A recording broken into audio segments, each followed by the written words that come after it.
అంతకుముందు కేంద్ర బడ్జెట్ లో తెలంగాణకు అన్యాయంపై సభలో చర్చ జరుగుతుంటే కేసీఆర్ సభకెందుకు రాలేదని ప్రశ్నించారు సీఎం రేవంత్ రెడ్డి. కేంద్రాన్ని నిలదీయాల్సిన సమయంలో సభకు ఎందుకు రాలేదన్నారు.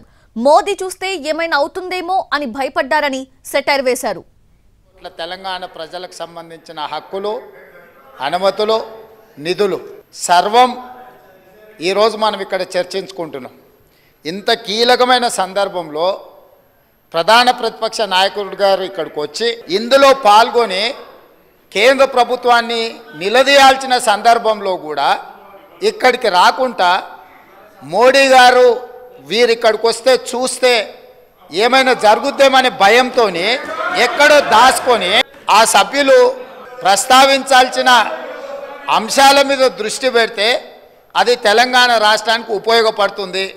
అట్లా కాకుండా ఇట్లాంటి వివాదాస్పదమైన విషయాలు మాట్లాడితే వారి నాయకుడి యొక్క బండారం బయటపడుతుంది. దానివల్ల వారికే